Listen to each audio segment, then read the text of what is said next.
내 이름은 오서연, 54이다. 사람들은 나를 서연의 비밀이라는 작은 가게의 주인으로 기억한다. 아니, 기억했었다는 말이 더 정확할 것이다. 이제는 찾아오는 사람도 거의 없는 시간 속에 박제된 곳이니까. 가게는 재개발 이야기가 나온 지 10년도 넘은 낡은 상가 2층, 비탈길 구석에 처박혀 있다. 10년 전 구청에서 이혼 서류에 도장을 찍던 그날부터, 아니, 어쩌면 그보다 훨씬 더 오래전부터 내 시간은 1980년대 어느 지점에 멈춰버렸다. 남편과 헤어진 지 꼭 10년. 그는 군인이었다. 흔히들 말하는 군인 아저씨가 아니라 언제나 빳빳하게 다려진 제복처럼 꼿꼿하고 멋있었던, 내게는 소령님으로 기억되는 사람이었다. 우리는 왜 헤어졌을까? 그는 나의 이 가게를, 나의 꿈을 이해하지 못했다. 그는 현실을 보라고 했고 나는 과거의 영광을 고집했다. 결국 그는 지쳐서 떠났다. 하나뿐인 딸아이는 결혼해 제 가정을 꾸렸다. 지금은 경기도 외곽 신도시에 산다. 1년에 2번, 명절에도 얼굴 보기 힘든 타인이 되었다. 마지막으로 통화했을 때 딸은 내게 말했다. 엄마도 이제 엄마 인생 살아. 그 낡은 가게 좀 그만 붙들고. 그 말이 얼마나 잔인한지 녀석은 알까. 내 인생은 이미 오래전에 길을 잃었는데, 그 낡은 가게가 내 인생의 전부였는데, 하필이면 오늘 모든 것이 무너져 내린 이 날이 돌아가신 엄마의 제삿날이었다. 새벽 4시부터 일어났다. 텅 빈 집에서 홀로 전을 부치고 나무를 묻혔다. 2층 집은 1층 가게와 내부 계단으로 연결되어 있었다. 가게에서 올라오는 오래된 나무와 말린 약초, 그리고 화장품 기름 냄새가 뒤섞인 공기 속에서 나는 꼬치전과 동그랑땡을 부쳤다. 2사람분도 안 되는 조촐한 제사상이었지만 뼈골이 시리도록 힘들었다. 음식을 하면서도 자꾸만 휴대전화를 확인했다. 딸에게서 오늘은 제사인데 못 가서 죄송해요 라는 문자 한 통이라도 오지 않을까. 오지 않았다. 남편이 떠나고 딸이 출가한 후 나는 이 2층 집에서 완전히 혼자가 되었다. 고요함은 때로 사람을 미치게 만든다. 그 고요함 속에서 나는 아래층 가게로 도피했다. 내 80년대로 제사상을 차리고 절을 올렸다. 엄마의 영정 사진 속 앳된 얼굴이 나를 보고 웃고 있었다. 이 가게, 서연의 비밀은 엄마의 유산이었다. 엄마는 시골에서 직접 기른 약초와 꿀로 알 수 없는 크림을 만들어 팔곤 하셨다. 동네 사람들은 그 크림을 바르고 아토피가 나았다. 주름이 펴졌다고 했었다. 엄마, 나 어떡해? 나는 영정 사진을 붙들고 물었다. 엄마가 물려준 이 비법, 이게 내 전부였는데, 나 억만장자 될 수 있다고 했는데 대답은 없었다. 향냄새만 매캐하게 피어올랐다. 제사를 끝내고 음식을 치웠다. 설거지를 하는 동안 해가 떴다. 아침 9시. 가게 문을 열 시간이었다. 하지만 나는 경찰서로 향했다. 더 이상 미룰 수 없었다. 내 80년대를, 내 억만장자의 꿈을, 그리고 내 소령님을 앗아간 그 남자를 고소해야 했다. 그리고 지금 나는 모든 것을 잃고 다시 가게로 돌아왔다. 경찰서에서 돌아온 나는 2층 집이 아닌 1층 가게 문을 먼저 열었다. 낡은 구리종이 딸랑 하고 울렸지만 반겨주는 사람은 없었다. 서연의 비밀. 이것이 내 가게의 이름이다.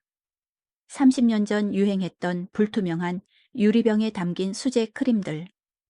손으로 직접 흘려 쓴 라벨. 붉은색 벨벳으로 덮인 진열장. 1989년에 받은 우수 상점이라는 낡은 상패가 먼지를 뒤집어 쓰고 있었다. 사람들은 이것을 잡동산이라 불렀고 딸아이는 시대에 뒤떨어진 고물이라 했다. 남편은 그만하면 됐다고 했다. 하지만 나는 이것을 작품이라 믿었다. 내 청춘과 엄마의 유산이 담긴, 그리고 그 사람은 백대위는 이것을 기적이라고 불렀었다. 나는 주머니 속에 구겨 넣었던 종이 뭉치를 꺼내 폈다. 고소장. 피고소인 백. 그 이름을 보자 방금 먹은 제사 음식이 역류하는 것 같았다. 속이 뒤틀리고 눈물이 핑 돌았다. 80년대로 시간 여행을 해서 기적의 크림을 팔아 억만장자가 되고 멋진 군인 남편까지 얻는다. 이것이 내가 지난 석 달간 굳게 믿어왔던 내 인생 제2막의 제목이었다. 나는 텅 빈 가게 한가운데에 주저앉았다. 그 우스꽝스럽고도 처참한 제목을 되뇌며 미친 사람처럼 웃기 시작했다. 웃음은 곧 통곡이 되었다. 맵고 차가운 쉰넷의 겨울밤이었다. 어김없이 아침 6시 알람 소리 없이도 눈이 떠졌다. 어젯밤의 통곡은 마치 먼 전생의 일처럼 느껴졌다. 몸이 기억하는 습관이 무너진 정신을 억지로 일으켜 세웠다. 나는 차가운 물로 세수만 겨우 하고 낡은 스웨터를 껴입은 채 1층 가게로 내려왔다. 가게 안쪽 꽃무늬 천으로 반쯤 가려진 조제실의 문을 열었다. 사람들은 그곳을 주방이라 불렀지만 나는 꿋꿋하게 조제실이라는 작은 편말을 붙여두었다. 약사가 약을 짓듯 나는 이곳에서 내 작품을 만들었다. 조제실안은 20년째 똑같은 냄새가 났다. 감초와 당귀 같은 한약재가 섞인 쌉쌀한 냄새, 그리고 꿀의 달콤한 냄새. 나는 낡은 약탕기에 불을 올렸다. 절구에 율무와 쌀겨를 넣고 천천히 빻기 시작했다. 기계로 갈아버리면 편하겠지만 나는 굳이 이 방식을 고집했다. 엄마가 그랬던 것처럼 손의 온기가 배어야 크림이 숨을 쉰다고 믿었다.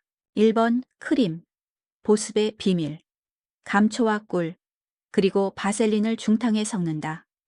앞집 떡집 할머니가 발뒤꿈치에 바르는 크림이다. 2번 크림, 미백의 비밀, 율무와 쌀겨, 그리고 정제수. 몇 안 되는 단골 중 하나인 문방구 주인이 가끔 사갔다. 그리고 서연의 비밀, 노모며. 이것은 메뉴판에도 없는 나만의 역작이었다.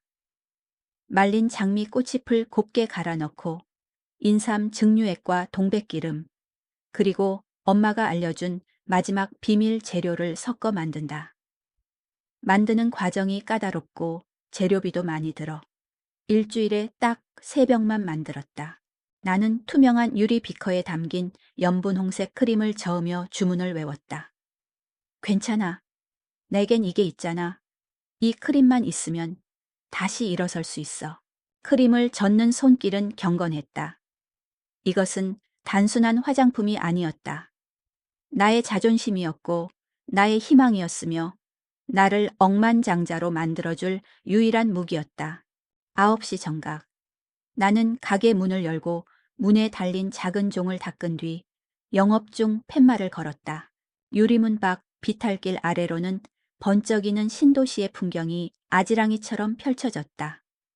올리브영, 랄라블라, 아리따움, 화려한 넌사인과 아이돌 가수의 얼굴이 인쇄된 포스터들이 1+1 행사를 알리고 있었다. 내 가게 서연의 비밀은 그 모든 것과 단절되어 있었다. 이곳은 1989년이었다. 먼지가 내려앉은 나무 선반, 손님이 뜸해 반질반질해진 붉은 벨벳 진열대, 삐걱거리는 마룻바닥. 나는 청소기를 돌리는 대신 굳이 낡은 빗자루로 바닥을 쓸었다. 사각, 사각. 그 마찰음이 주는 안정감이 좋았다. 가게 구석, 금성사 로고가 박힌 낡은 텔레비전 위에 유일하게 최근이라 부를 만한 물건이 있었다. 아니, 엄밀히 말하면 이것들도 이미 과거였다. 15년 전 딸아이의 고등학교 졸업식 사진, 그리고 그 옆에 빛바랜 결혼 사진. 사진 속에 나는 24, 수줍게 웃고 있었다. 그리고 내 옆에 남자, 이강현. 당시 육군 대위였던 그는 늠름한 군 예복을 입고 있었다. 나는 사진 속 그를 소령님이라고 불렀다. 그가 떠날 때의 직급이었다. 나는 마른 걸레로 액자의 먼지를 닦으며 속삭이듯 중얼거렸다. 보고 있어요, 강현 씨? 나는 언제나 그 사진에게 말을 걸었다. 그가 내 유일한 관객이었다. 당신이 그렇게 쓸데없는 짓이라고 무시했던 이 크림. 이게 곧 대박이 날 거였어. 당신이 틀렸다는 거 내가 증명할 수 있었는데 목소리가 떨려왔다. 이것은 진심이었다. 나는 단순히 돈이 탐났던 게 아니다. 나는 증명이 하고 싶었다. 나의 꿈을 낡은 것으로 치부하고 떠나버린 남편에게. 나를 불쌍하지만 고집 센 엄마로 동정하는 딸에게. 그리고 서연의 비밀을 시대에 뒤떨어진 고물상 취급하는 이 세상에게. 따랑 현관 종소리에 화들짝 놀라 돌아봤다. 환청이 아니었다. 앞집 낙원떡집 할머니였다. 사장님, 나 그 발뒤꿈치에 바르는 거. 그거 하나 줘요. 날이 추워지니 또 갈라지네. 나는 환하게 웃으며 진열장에서 1번 크림을 꺼냈다. 어유 할머니, 이것만 한 게 없죠. 꿀이 들어가서 얼마나 좋은데요. 할머니는 꼬깃꼬깃한 1,000원짜리 3장을 내밀었다. 고마워요. 그것이 오늘 나의 유일한 매상이었다. 오후 3시. 손님이 가장 없는 시간. 나는 습관처럼 낡은 가죽 장부를 폈다. 매출 3,000원. 그리고 붉은 잉크로 재료비 15,000원이라 적었다. 이 가게는 10년째 적자였다. 남편이 이혼하며 주고 간 위자료와 군인 연금의 절반을 받으며 겨우 버티고 있었다. 딸아이는 그 돈으로 차라리 요양보호사 자격증이라도 따라고 성화였다. 나는 장부를 덮고 창밖을 보았다. 왜 나는 이 무의미한 일을 반복하는가? 80년대는 모든 것이 풍요롭고 빛나던 시절이었다. 적어도 내 기억 속에서는 23세 결혼을 하고 24세 딸을 낳고 26세 엄마의 비법으로 이 가게를 열었다. 그때는 수제, 천연이라는 말이 귀했다. 입소문이 나서 근처 백화점에서 납품 제의까지 왔었다. 그때 남편이 막았다. 군인의 아내가 왜 그렇게 나대려고 해? 집에서 살림이나 잘하지. 나는 그의 말을 따랐다. 그것이 현모양처라고 믿었다. 그리고 10년 뒤 IMF가 터졌다. 사람들은 3,000원짜리 크림 대신 1,000원짜리 로션을 샀다. 가게는 기울었고 남편은 나를 경제관념 없는 여자라고 비난하기 시작했다. 그리고 10년이 더 지나 그는 떠났다. 나는 낡은 액자를 노려보았다. 나는 당신 말을 들으면 안 됐어, 강현 씨. 만약 그때 백화점 제의를 받아들였다면? 만약 내가 80년대에 그 기회를 잡았다면? 나는 지금쯤 억만장자가 되어 당신 같은 건 거들떠보지도 않았을 텐데 이 원망과 후회가 내 삶을 지탱하는 유일한 연료였다. 나는 낡은 금성사 텔레비전의 스위치를 켰다. 지지직 소리와 함께 화면이 켜졌다. 나는 억만장자가 될 수 있었어. 그 중얼거림은 기도가 되었고 저주가 되었다. 그리고 바로 그 저주가 몇 달 전 그 남자를 이곳으로 불러들인 것이다. 그 일은 3달 전 장맛비가 억수같이 쏟아지던 7월의 어느 오후에 일어났다. 습도가 턱 밑까지 차오른 불쾌지수가 최고조에 달한 날이었다. 나는 평소처럼 낡은 계산대 뒤에 앉아 선풍기 바람을 쐬고 있었다. 빗소리 말고는 아무 소리도 들리지 않았다. 3,000원짜리 1번 크림조차 팔리지 않는 그런 지루하고 우울한 날. 라디오에서는 80년대 팝송이 흘러나오고 있었다. 이문세, 유재하. 빗소리와 뒤엉킨 멜로디가 멈춰버린 내 시간을 위로해주는 유일한 친구들이었다. 그때였다. 딸랑 먼지가 앉은 낡은 구리 종소리가 그날따라 유난히 청가하게 울렸다. 나는 무심코 고개를 들었다. 그리고 그 자리에 얼어붙었다. 한 남자가 서 있었다. 빗물에 흠뻑 젖은 군복, 훤칠한 키, 각 잡힌 어깨, 젖은 전투모를 벗어든 손에는 굵은 힘줄이 돋아 있었다. 그리고 그 얼굴, 나는 숨이 멎는 줄 알았다. 내 낡은 결혼사진 속 20년 전 이강현 대위의 모습을 꼭 닮아 있었다. 아니, 그보다 더 서글서글하고 다정한 눈매, 웃는 듯 마는 듯 살짝 올라간 입꼬리, 내 남편이 단 한 번도 보여주지 않았던 그런 따뜻한 표정이었다. 그는 젖은 전투모를 가볍게 털며 가게 안을 둘러보았다. 실례합니다. 낮고 부드러운 목소리였다. 그는 젖은 손으로 머리카락을 쓸어 올리며 말했다. 가재가 아주 특별한 향기가 나네요. 꼭 어릴 적 외할머니 댁에 온 것 같습니다. 내 심장이 쿵 하고 바닥까지 내려앉았다. 외할머니 댁. 사람들은 내 가게를 고물상이나 잡화점이라고 불렀다. 하지만 이 남자는 외할머니 댁이라고 했다. 나는 10년 만에 처음으로 손님 앞에서 얼굴을 붉혔다. 아, 네, 그렇죠. 전부 옛날 방식이라 냄새가 좀 그렇죠?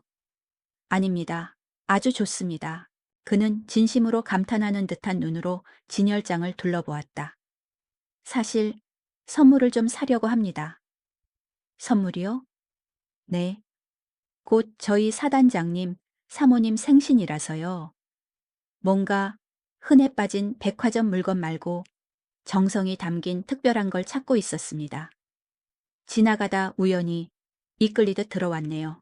사단장님, 사모님, 정성이 담긴 특별한 것. 그 말들은 굳게 닫혀있던 내 마음의 빗장을 풀어버리는 주문이었다. 나는 홀린 듯이 계산대 밖으로 나섰다. 54의 나이가 아니라 26, 이 가게를 처음 열었던 그날의 오서연으로 돌아간 것 같았다. 그럼 잘 오셨어요. 이건 1번 크림인데요. 감초와 꿀이 들어가서 보습에 나는 1번부터 4번 크림까지 내가 아는 모든 것을 쏟아냈다. 감초의 효능, 율무의 미백 효과, 엄마에게 전해들은 약초들의 궁합. 그는 듣고 있었다. 내 남편이 사이비 같은 소리라고 일축했던 말들. 내 딸이 엄마, 그거 비과학적이야 라고 무시했던 말들. 그는 진지한 얼굴로 고개를 끄덕이며 내 말을 경청했다. 팔짱을 낀 채 마치 중요한 브리핑을 듣는 사람처럼 집중했다. 대단하십니다, 사장님. 이런 철학을 가지고 화장품을 만드실 줄은 몰랐습니다. 요즘 세상에 이런 장인 정신이 남아있다니. 철학, 장인 정신. 나는 거의 울고 싶었다. 혹시 이것보다 더 특별한 건 없습니까? 사모님께서 피부가 아주 예민하셔서요. 나는 심호흡을 한번 했다. 그리고 결심했다. 계산대 아래 붉은 벨벳 상자 안에 숨겨두었던 작은 유리병을 꺼냈다. 서연의 비밀 노문 마식. 이건 메뉴판에 없는 겁니다. 일주일에 딱 3개만 만들어요. 나는 작은 은수저로 연분 홍색 크림을 조금 떠서 조심스럽게 그의 손등에 발라주었다. 크림이 그의 피부에 닿자마자 부드럽게 녹아들며 은은한 장미향과 인삼향이 퍼져나갔다. 그의 시선이 내 손에, 그리고 크림이 발린 자신의 손등에 머물렀다. 그는 눈을 감고 향을 음미했다. 그리고 천천히 눈을 떴다. 그가 말했다. 이건 향이, 이건 기적이네요. 기적? 그 한마디가 내 54년 인생의 모든 서름과 외로움을 씻어내는 것 같았다. 남편이, 딸이, 세상이 알아주지 않았던 나의 비밀을 이 낯선 남자가 단번에 기적이라고 불러주었다. 이걸로 하겠습니다. 얼마입니까? 아, 그건 좀 비싼데 15만 원입니다. 나는 떨리는 목소리로 평생 팔아본 적 없는 가장 비싼 가격을 불렀다. 3,000원짜리 크림을 팔던 가게에서 15만 원이라니. 나 자신이 생각해도 터무니없었다. 하지만 그는 눈 하나 깜짝하지 않았다. 그 정도 정성과 기적이라면 가격이 너무 싼 것 아닙니까? 그는 지갑에서 빳빳한 5만 원짜리 3장을 꺼내 내밀었다. 제대로 찾아왔네요. 분명히 사모님께서 기뻐하실 겁니다. 나는 떨리는 손으로 크림을 포장했다. 엄마가 남겨주신 가장 좋은 한지 상자에 담았다. 그가 정성스럽게 포장된 상자를 받아들며 나를 향해 씩 웃었다. 늦었지만 제 소개를 하겠습니다. 그는 장난스럽게 거수경례를 붙였다. 육군 7사단 백승호 대위입니다. 오늘 정말 감사했습니다, 사장님. 딸랑! 종소리와 함께 백승호 대위는 빗속으로 사라졌다. 가게 안에는 그가 남긴 젖은 발자국과 계산대 위에 놓인 15만 원의 현금, 그리고 짙은 장미와 인삼 향기만이 남아 있었다. 나는 계산대에 엎드려 울었다. 어젯밤 엄마 제사상 앞에서 흘렸던 서러운 통곡과는 달랐다. 뜨겁고 달콤하고 설렘이 가득한 눈물이었다. 10년 만에 첫 진짜 손님이었다. 아니, 손님이 아니었다. 그는 내 기적을 알아봐준 남자였다. 내 낡은 80년대로 걸어 들어온 멋진 군인이었다. 나는 고개를 들어 낡은 결혼사진을 바라보았다. 사진 속 이강현 대위의 굳은 표정이 왠지 초라해 보였다. 나는 방금 죽은 것 같았다. 잃어버린 내 80년대의 빛나던 꿈, 그리고 나의 새로운 대위님을. 백승호 대위가 다녀간 후 내 멈춰버린 80년대는 다시 찬란한 색깔을 되찾았다. 나는 30년 만에 처음으로 가게 대청소를 했다. 선반 위에 먼지를 털고 삐걱거리는 마룻바닥에 왁스를 먹였다.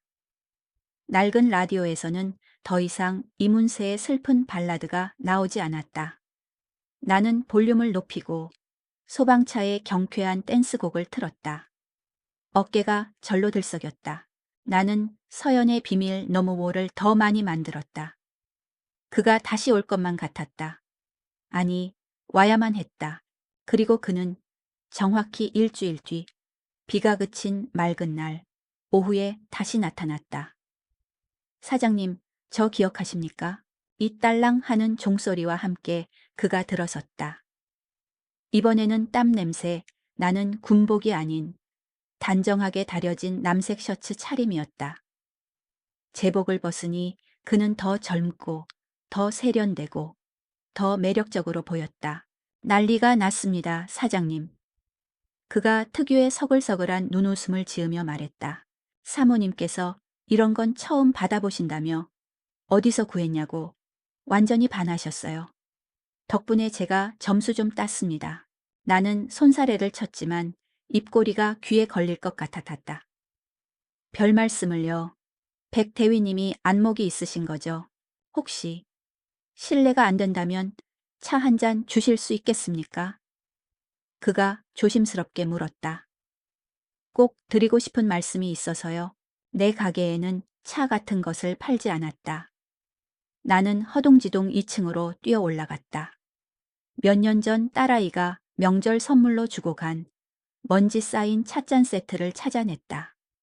믹스커피 2봉지를 뜯어 뜨거운 물을 부었다. 그는 조제실 앞 작은 테이블에 마주 앉아 뜨거운 믹스커피를 홀짝였다. 사실 저는 군 생활이 좀 외롭습니다. 그가 뜬금없이 고백을 했다. 그는 자신이 육사 출신이 아니라 학군단 ROTC 출신이라 진급에 한계가 있다고 했다. 뼛속까지 군인인 집안의 기대를 맞추기 위해 상사들에게 잘 보이기 위해 늘 2배, 3배로 애를 써야 한다고 했다. 사장님 크림을 선물했을 때 사단장님께서 저를 따로 부르시더군요. 네? 사단장님께서요? 내야에. 사모님께서 얼마나 칭찬을 하셨는지 백대위는 참 속이 깊고 세심하다고요. 그날 저녁 식사 자리에 저를 부르셨습니다. 제 군생활 10년 만에 처음 있는 일이었습니다. 나는 그의 이야기에 완전히 빠져들었다. 10여 년 전 별을 달겠다며 진급에 목을 매던 내 전남편 이강현 소령의 모습이 그에게 겹쳐 보였다. 하지만 강현 씨는 차갑고 권위적이었고 내조를 못한다며 나를 타박했었다. 백대위는 달랐다. 그는 따뜻했고 겸손했으며 심지어 나에게 고맙다고 말하고 있었다. 사장님은 제 은인이십니다. 그가 불쑥 내 손을 덥석 잡았다. 크림을 만드느라 거칠어진 못생긴 내 손을. 거칠지만 크고 따뜻한 군인의 손이었다.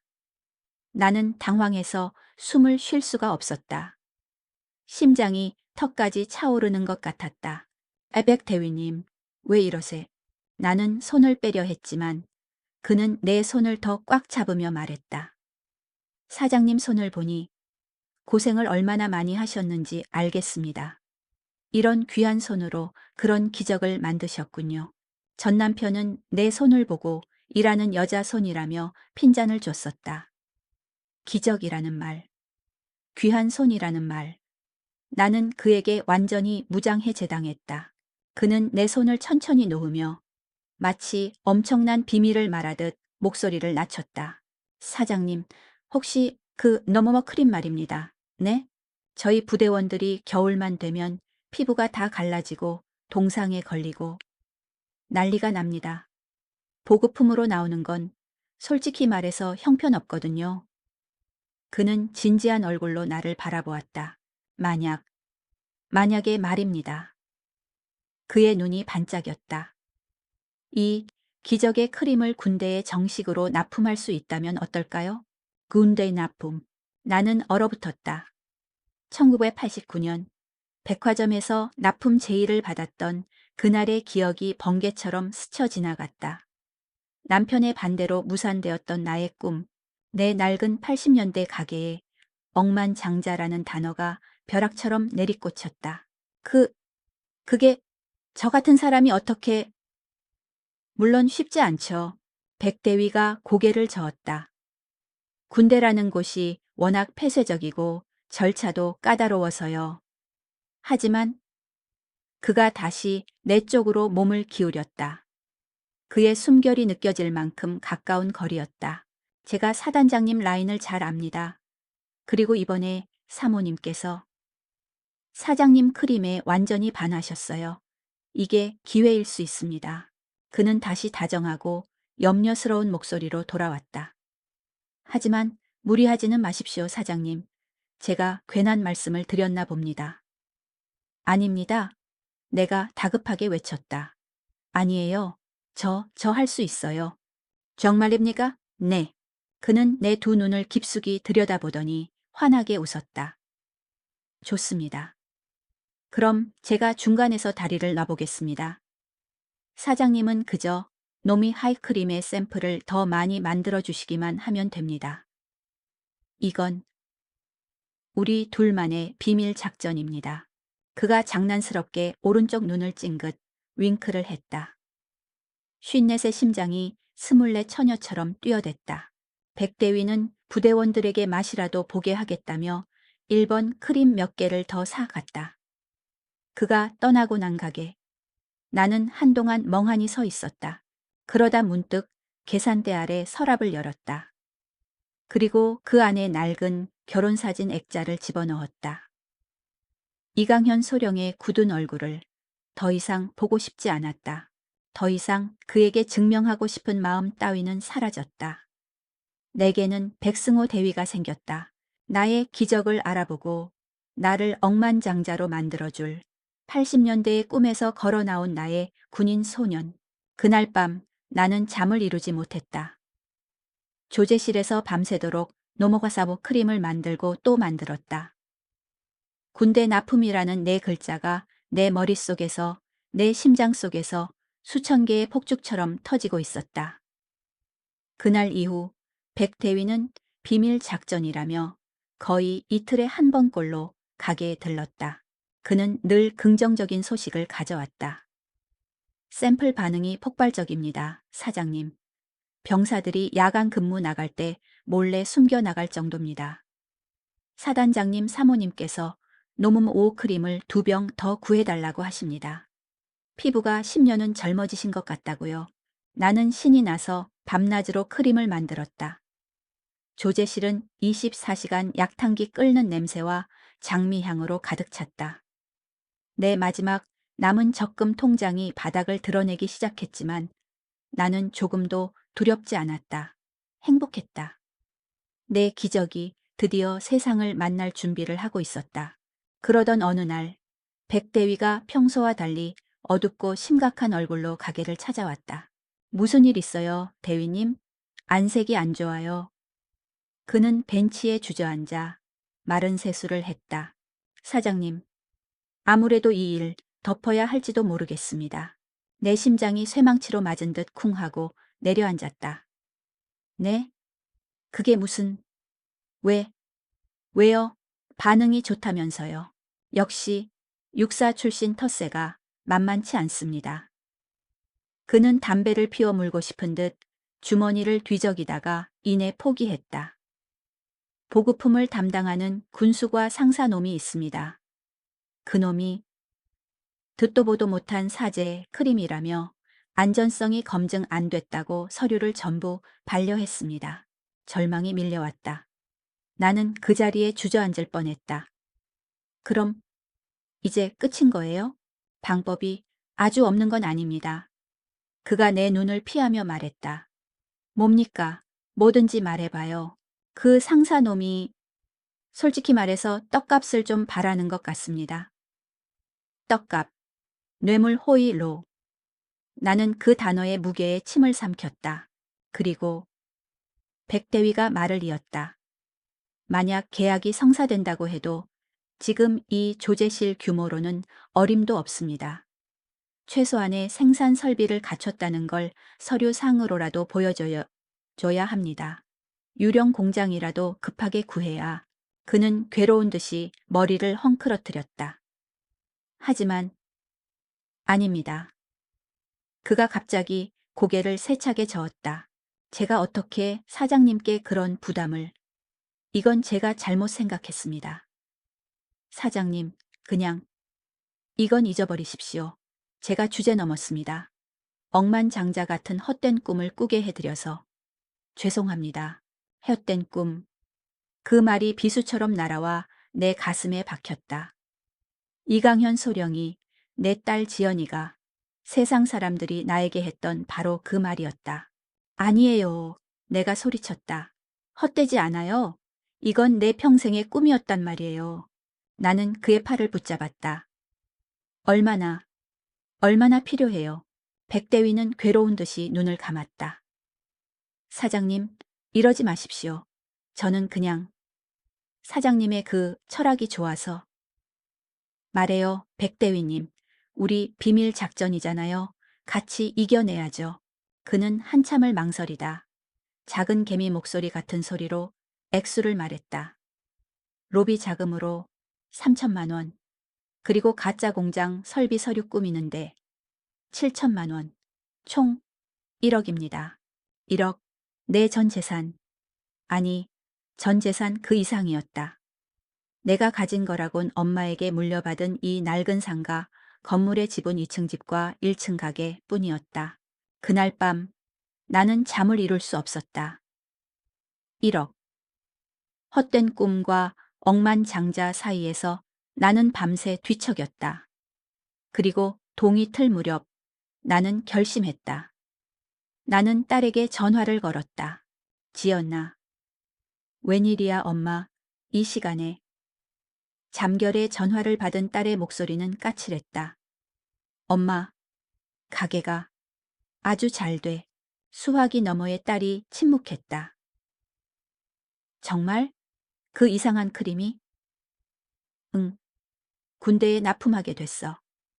그래서 말인데 가게를 좀 확장해야 해서. 공장 같은 걸 차리게 됐거든. 이것이 내 인생 첫 번째 본격적인 거짓말이었다. 엄마, 그게 무슨 소리야? 그래서 이 집을 팔아야겠어. 엄마, 미쳤어. 딸이 비명을 질렀다. 거긴 엄마 전 재산이잖아. 그거 팔면 어디서 살 건데. 설마 그 군인이 사기치는 거 아니야? 사기. 나는 딸의 의심에 격분했다. 속다니, 네가 뭘 알아. 넌 맨날 엄마 무시했잖아. 이 크림이 어떤 기적인지 넌 몰라. 엄마, 제발. 또 그 억만장자 소리야? 도대체 누구한테 속, 딸칵. 나는 소리를 지르고 전화를 끊어버렸다. 다음 날 나는 해가 뜨자마자 부동산 중개소로 달려갔다. 이 상가집은 팔아주세요. 금매로요. 재개발 호재가 있던 터라 시세보다 조금 싸게 내놓으니 일주일도 안 되어 사겠다는 사람이 나타났다. 계약서에 도장을 찍던 날 손이 덜덜 떨렸다. 엄마의 유산, 내 30년의 역사가 이강현 소령과의 추억이 모두 사라지는 순간이었다. 하지만 나는 스스로를 다독였다. 괜찮아, 오서연. 이건 투자인 거야. 낡은 것을 버려야 새 것을 얻을 수 있어. 이건 80년대와 작별하는 의식이야. 나는 억만장자 CEO로 다시 태어날 거야. 며칠 뒤 세금을 제하고 1억 2천만 원이 통장에 입금되었다. 나는 당장 가게 근처의 허름한 원룸, 월세를 계약하고 서연의 비밀 가게는 문을 닫았다. 30년 만의 폐업이었다. 나는 현금 1억 원을 인출해 가방에 담았다. 백대위를 만났다. 그는 여전히 괴로운 표정이었다. 사장님, 정말 괜찮으시겠습니까? 제가 지금이라도 괜찮아요. 나는 웃었다. 그에게 가장 아름다운 모습을 보여주고 싶었다. 이건 백태위님께 드리는 게 아니에요. 내 꿈에 투자하는 거예요. 나는 돈가방을 그에게 건넸다. 그는 돈가방을 받아들고는 나를 향해 거수경례를 붙였다. 사장님, 제 목숨을 걸고 사장님을 대한민국 최고의 여성 CEO로 만들어 드리겠습니다. CEO. 억만장자. 내 꿈. 나는 그가 바로 하늘이 내게 보내준 남자이자 동업자라고 확신했다. 30년간 갇혀있던 80년대의 낡은 껍질을 깨고 나오는 황홀한 기분이었다. 30년 역사의 서연의 비밀은 그렇게 문을 닫았다. 나는 엄마의 유산이자 내 청춘이 담긴 그곳을 떠나 보증금 500에 월세 40만 원짜리 창문도 잘 열리지 않는 허름한 원룸으로 이사했다. 짐이라곤 옷 몇 가지와 낡은 금성사 텔레비전, 그리고 조제실에서 들고 온 약탕기와 유리 비커들이 전부였다. 나는 그 좁고 습기 찬 원룸 주방에서 군나병 노멈 세이크 크림의 시제품을 밤낮으로 만들었다. 이상하게도 초라하지 않았다. 나는 더 이상 80년대의 낡은 가게 주인이 아니었다. 나는 CEO 오서연이 되어 거대한 국가 프로젝트를 수행 중인 비밀 요원 같았다. 사장님, 아니, 이제 오 대표님이라고 불러야겠습니다. 며칠 만에 걸려온 백대위의 목소리는 흥분에 차 있었다. 네? 백대위님? 대표라니요, 당치도 않게. 나는 수줍어서 얼굴이 달아올랐다. 하하하, 일이 다 됐습니다. 떡값이 제대로 먹혔어요. 그 고약한 군숙과 상사놈이 드디어 서류를 통과시켰습니다. 정말, 정말요? 그럼요. 이제 생산 설비 서류 문제만 해결되면 다음 주에 바로 계약서에 도장 찍습니다. 오늘은 우리가 자축해야 하는 날입니다. 제가 아주 멋진 곳을 예약해 뒀습니다. 오 대표님께 어울리는 곳으로요. 그는 나를 63빌딩의 스카이 라운지로 데려갔다. 태어나서 처음 와보는 구름 위를 걷는 듯한 곳이었다. 발 아래로 서울의 야경이 보석처럼 깔려 있었다. 나는 원룸 옷장에서 가장 좋은 10년 전에 딸아이 결혼식에 입고 갔던 낡은 보라색 원피스를 꺼내 입었다. 오 대표님, 너무 아름다우십니다.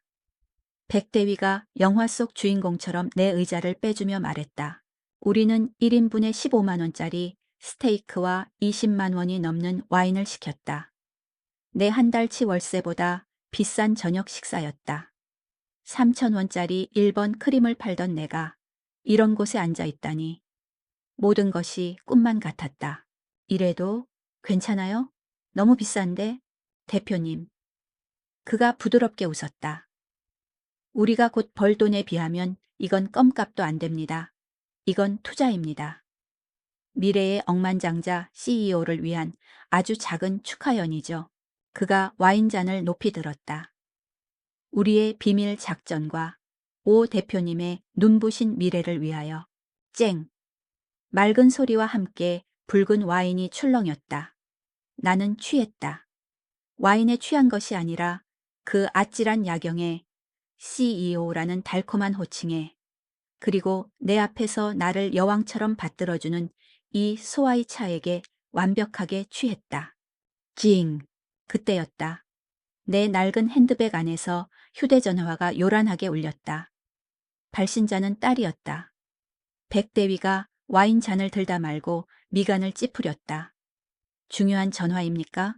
아니에요. 아니에요. 나는 당황해서 황급히 거절 버튼을 눌렀다. 별거 아니에요. 계속하세요, 대위님. 설비 이야기는 어떻게? 찡! 딸은 포기하지 않고 다시 전화를 걸었다. 엄마, 미쳤어. 라고 소리 지르던 딸의 목소리가 떠올랐다. 정말 중요한 순간에 꼭 나는 짜증이 치밀어 올랐다. 내 인생 최고의 순간을 방해하는 딸이 원망스러웠다. 나는 망설임 없이 휴대전화의 전원을 아예 꺼버렸다. 흥, 두고 봐라. 지연아.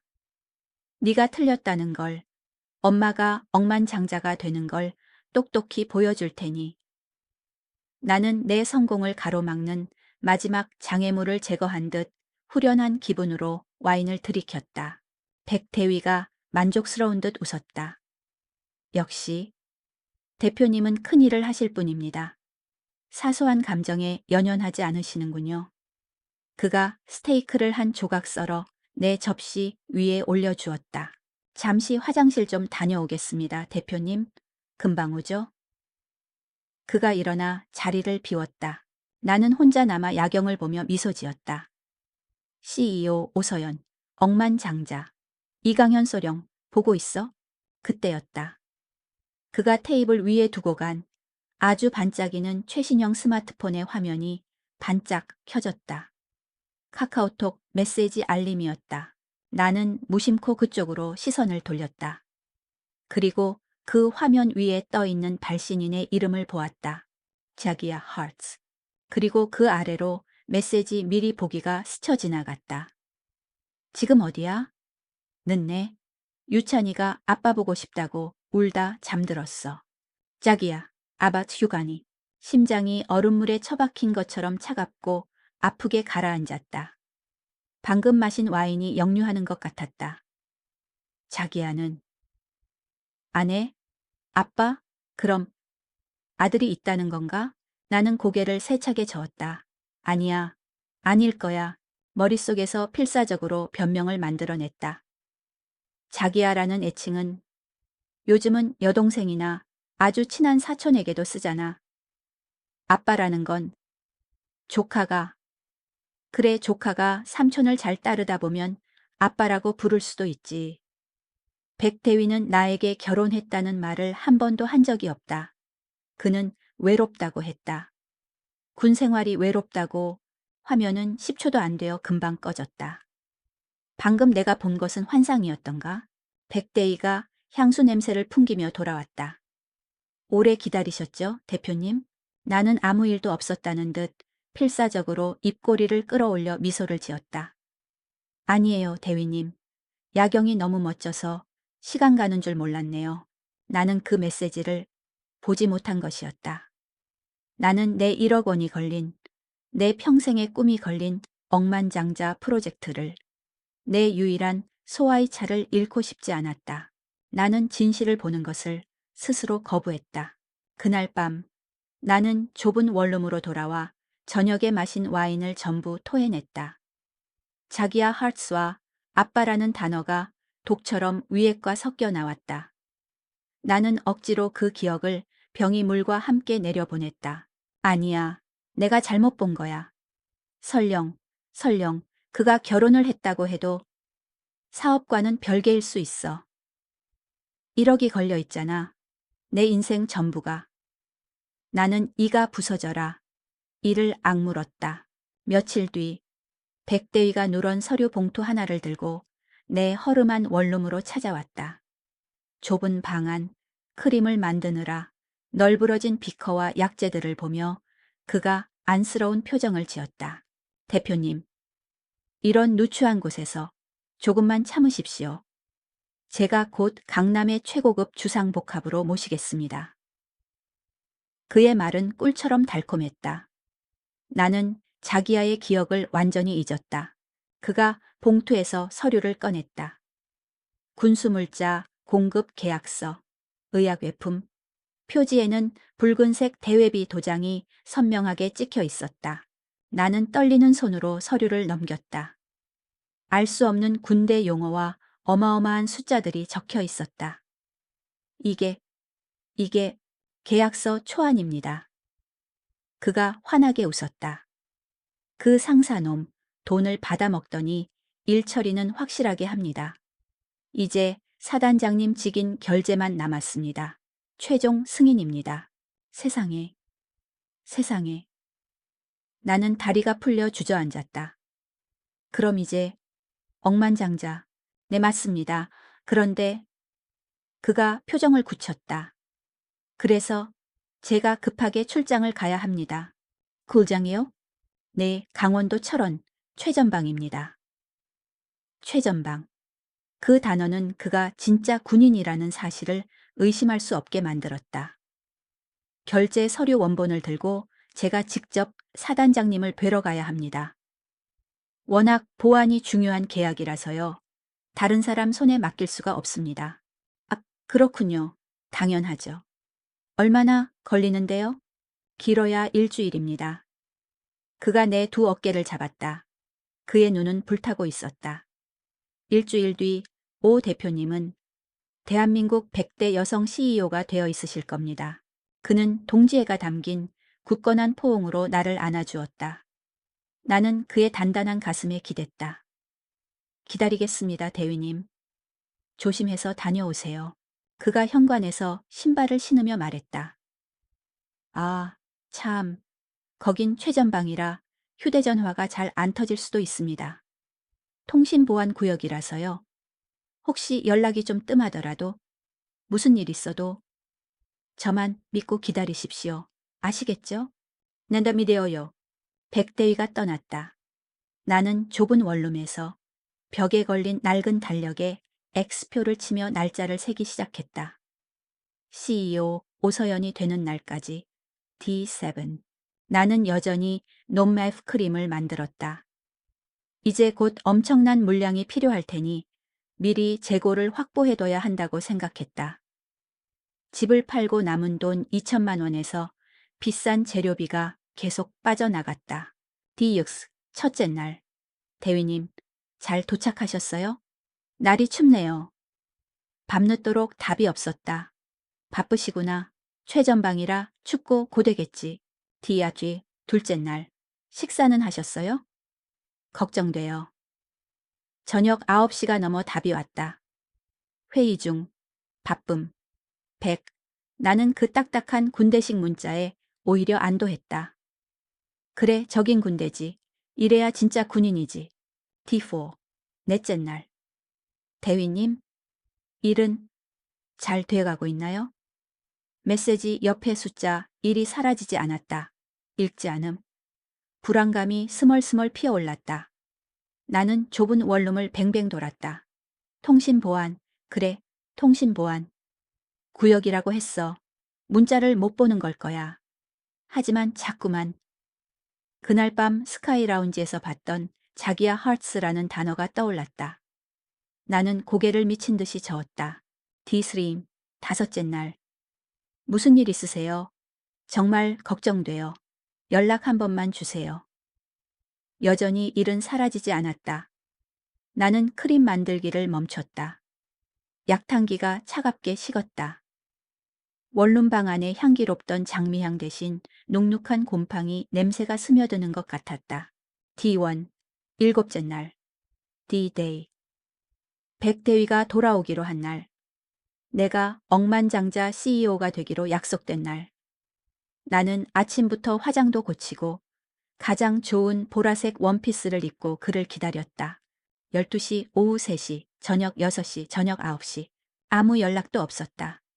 나는 떨리는 손으로 그의 번호를 눌렀다. 마지막 희망을 걸고 두루르르, 뚜루르르.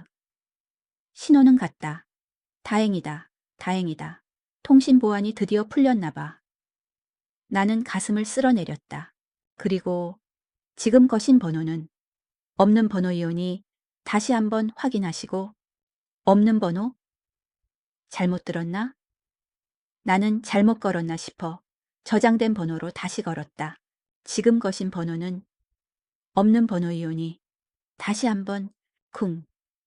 휴대전화가 손에서 미끄러져 시멘트 바닥에 떨어졌다. 액정이 거미줄처럼 깨졌다. 머릿속이 하얗게 변했다. 없는 번호. 제기야 하츠. 아빠. 1억. 월세 40만 원짜리 원룸. 문을 닫은 내 가게. 퍼즐 조각들이 내 심장을 찢어발기며 맞춰지기 시작했다. 아니야. 아니야. 그럴 리가 없어. 나는 겉옷을 미친 듯이 꿰어 입었다. 그가 말한 7사단. 강원도 철원.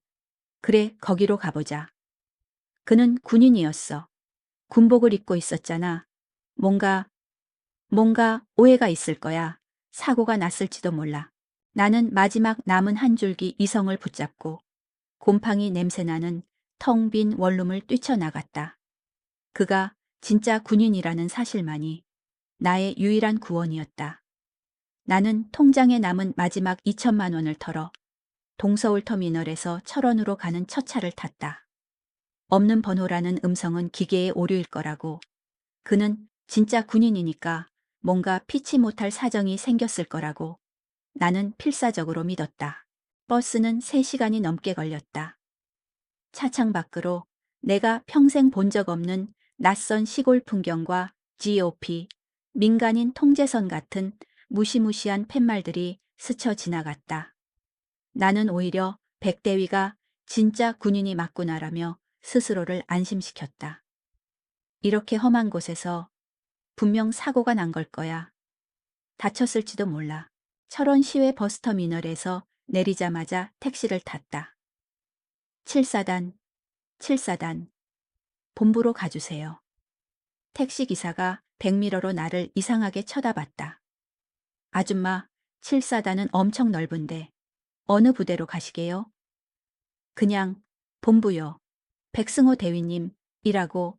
택시는 나를 칠성 신병교육대라는 팻말이 붙은 거대한 부대 정문 앞에 내려주었다. 10월의 늦가을 바람이 살을 애는 듯 차가웠다. 나는 위병소로 달려갔다. 총을 맨 젊은 헌병이 경계하는 눈빛으로 나를 막아섰다. 면회 오셨습니까? 신분증 주십시오. 아, 아니, 저기, 백승호 대위님을 찾으러 왔는데요. 7사단 소속이신데, 혹시 헌병이 고개를 갸웃했다. 백승호 대위님이요? 그는 옆에 있던 두꺼운 간부 수첩을 뒤적이고 어디론가 전화를 한두 군데 돌려보았다. 나는 그 몇 분이 10년처럼 느껴졌다. 곧 헌병이 수화기를 내려놓았다. 그리고 그는 나를 아주 불쌍하다는 듯이 혹은 정신이 이상한 사람 보듯이 쳐다보며 말했다. 아주머니, 저희 부대에는 그런 이름의 간부는 없습니다. 네? 그럴 리가요.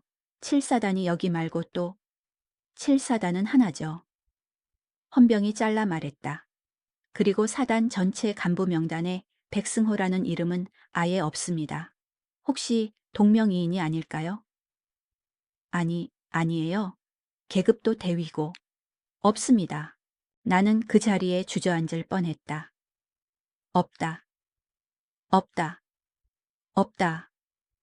머릿속에서 그 말만 메아리쳤다. 어떻게 다시 터미널로 돌아왔는지 기억이 나지 않는다. 차가운 시외 버스터미널 대합실 의자에 멍하니 앉아 있었다.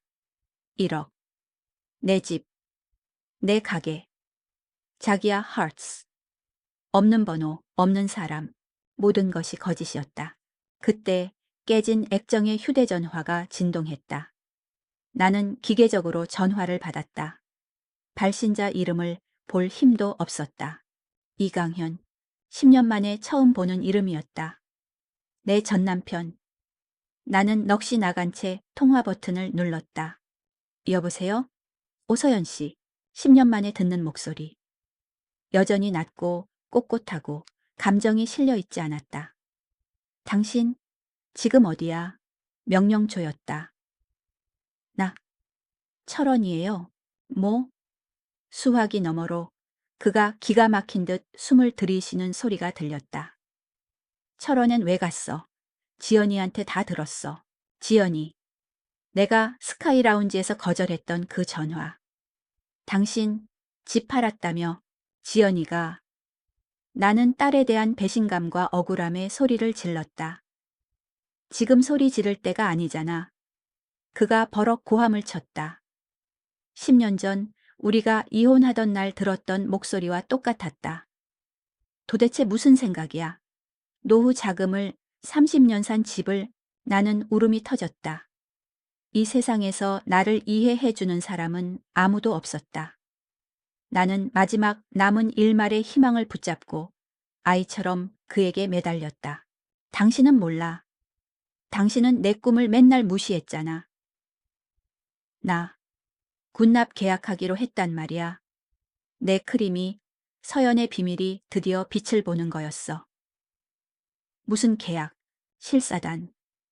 실사단 백승호 대위님이랑 1억만 투자하면 억만장자가. 수학이 넘어가. 얼음물처럼 조용해졌다.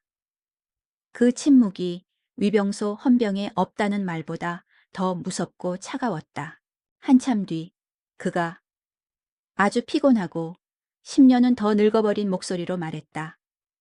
오서연 씨. 네, 나 아직 예비역 연줄이 좀 남아있어. 당신 전화 받기 전에. 지연이 말 듣고 7사단 인사참모부 동기한테 전화해봤다. 나는 숨을 참았다. 제발, 제발. 오서연 씨. 7사단에. 아니, 대한민국 육군 현역 장교 명단에 백승호라는 이름. 없다. 그럴 리가.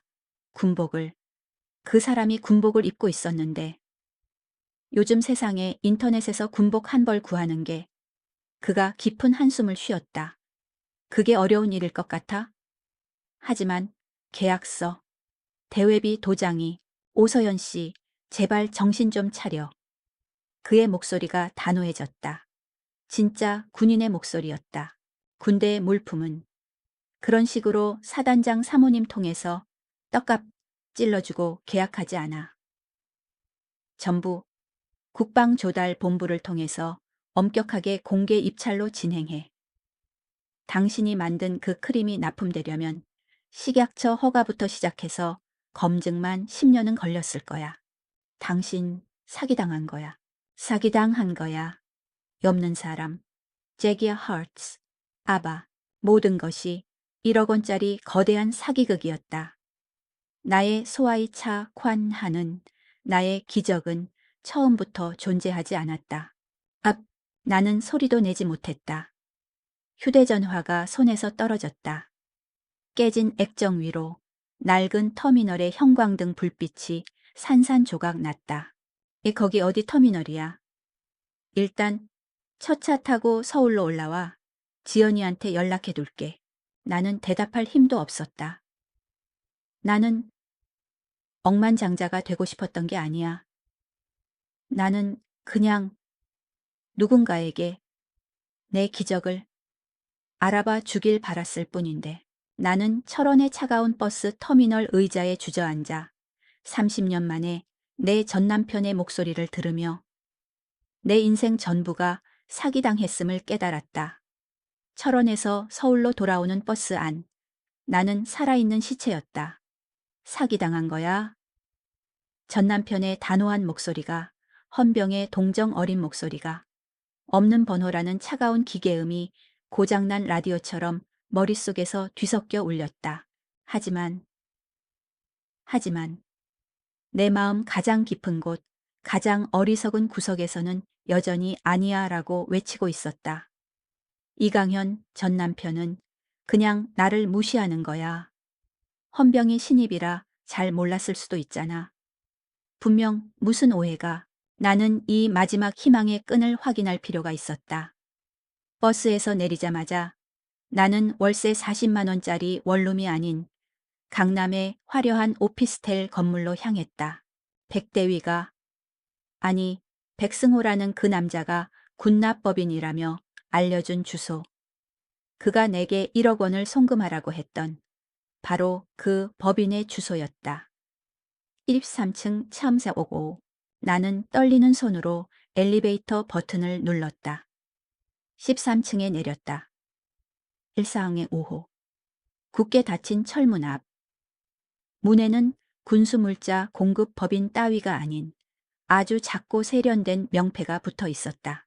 골드스타 마케팅, 골드스타 마케팅. 군납과는 아무 상관없는 이름이었다. 나는 미친 사람처럼 문을 두드렸다. 쿵, 쿵, 쿵. 그때 옆 사무실 1선 6호에서 한 젊은 여직원이 고개를 내밀었다. 무슨 일이세요? 거기 시끄러운데. 저기 1상 5호 군납법인. 아니, 여기 사람 없어요? 여직원이 나를 위아래로 훑어보았다. 그녀의 눈은 헌병의 눈과 똑같았다. 나를 이상한 사람 취급하는 눈. 아주머니, 여긴 가상 오피스인데요. 가상 오피스. 요? 생전 처음 들어보는 단어였다. 네. 우편물이랑 사업자 등록증 주소지만 빌려주는 곳이요. 안에 사람 상주 안 해요. 저기 골드스타라는 데도 한 달 전에 계약 끝나서 나갔어요. 가상 오피스. 한 달 전. 내가 집을 팔고 1억을 송금한 것이 딱 한 달 전이었다. 나는 오피스텔 1층의 차가운 대리석 바닥에 주저앉았다. 모든 것이 무너졌다. 헌병의 말, 전 남편의 말, 그리고 이 가상 오피스. 나는 더 이상 도망칠 곳이 없었다. 나는 깨진 액정의 휴대전화를 들었다. 스카이 라운지에서 내가 그토록 냉정하게 꺼버렸던 딸의 번호를 눌렀다. 신호가 한 번 울리기도 전에 딸이 받았다. 엄마, 엄마, 어디야? 아빠한테 연락받았어. 지금 어디냐고.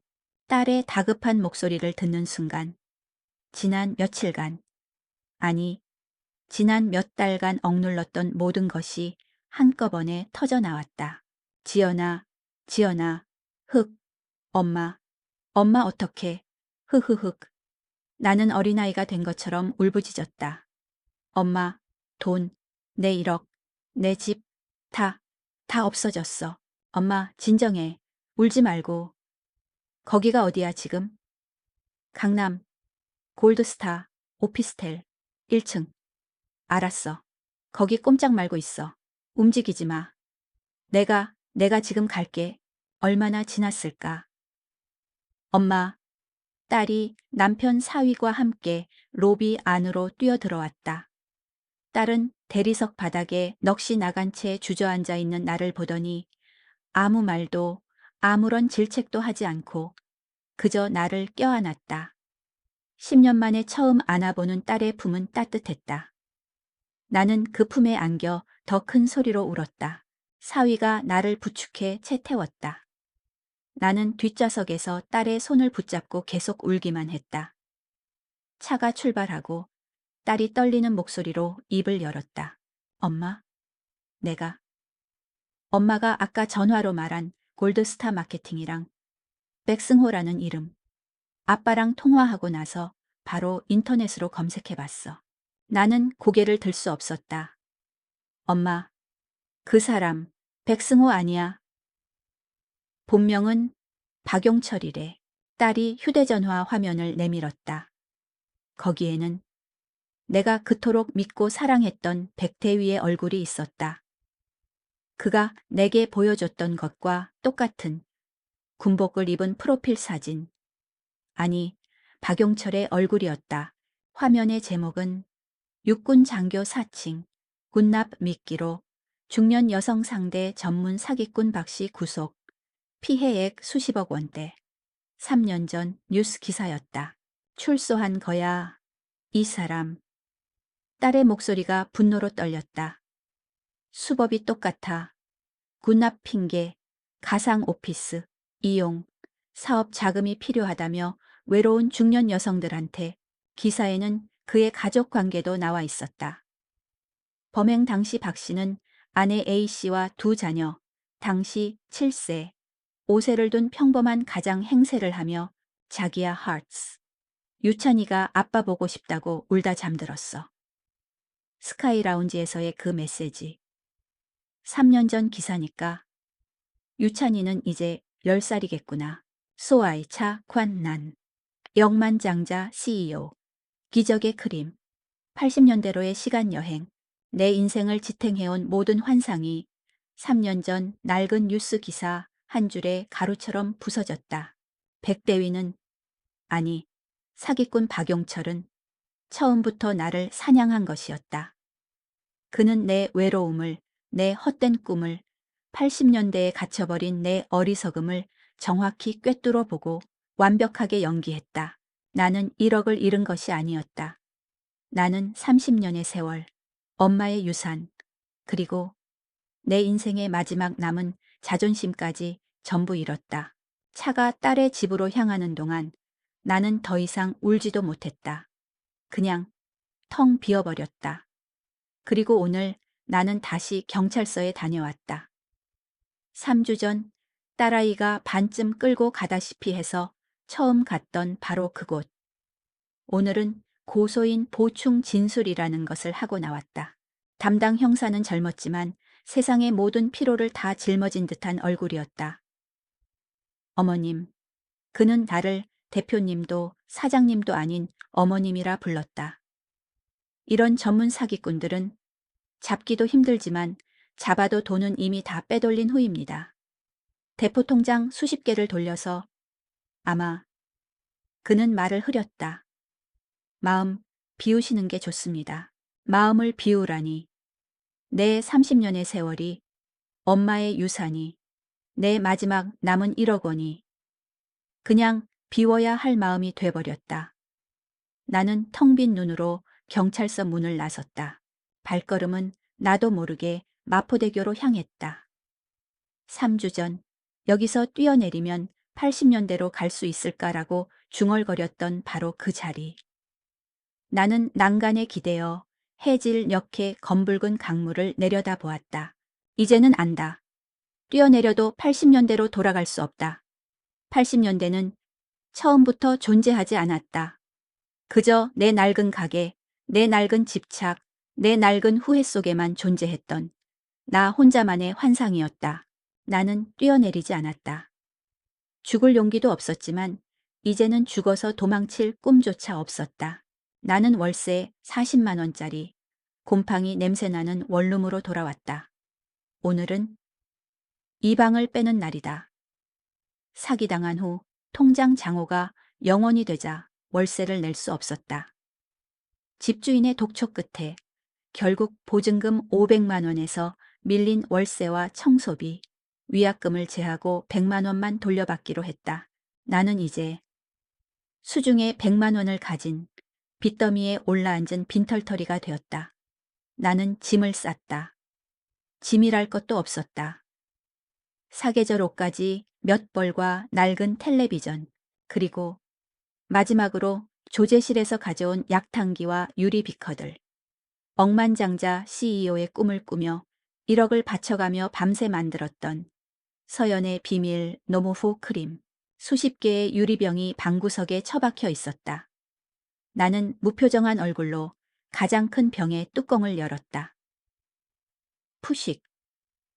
김 빠지는 소리와 함께 썩은 장미, 기름 냄새와 시큼한 곰팡이 냄새가 코를 찔렀다. 연분홍색이던 기적은 거무죽죽한 회사액으로 변해 있었다. 백대위, 아니 사기꾼 박용철이 기적이라고 불렀던 것. 그것은 그저 썩어버린 기름 덩어리였다. 나는 그 곰팡이 핀 크림통들을 모조리 검은색 대형 비닐봉지에 쓸어 담았다. 나의 30년 꿈, 나의 억만장자 환상, 나의 서연의 비밀, 쿵.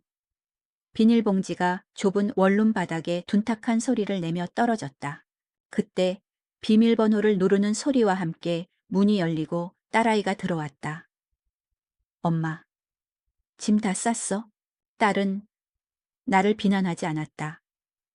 미쳤어? 라고 소리 지르지도 않았고 내 그럴 줄 알았다고 혀를 차지도 않았다. 그저 묵묵히 내가 싸다만 옷가지를 이삿짐 상자에 담기 시작했다. 그 침묵이 수만 마디의 질책보다 더 아팠다. 지연아. 엄마가 미안해. 딸이 상자에 테이프를 붙이던 손을 멈췄다. 한참 뒤 딸이 말했다. 일단 우리 집에 가. 유찬이 방 옆에 창고방 하나 치워놨어. 아빠한테도 연락했어.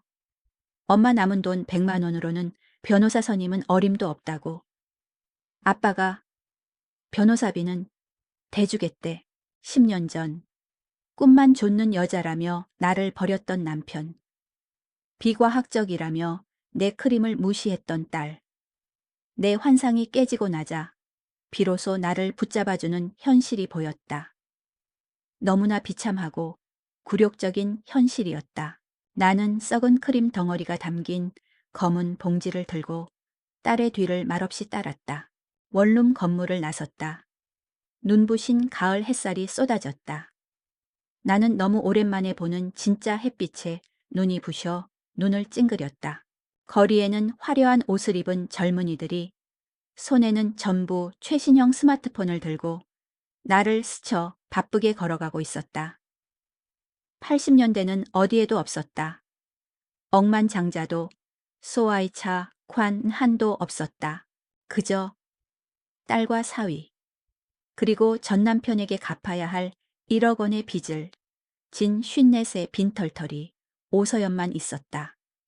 그리고 예전과는 비교할 수 없이 훨씬 더 깊고 혹독한 외로움이 있었다.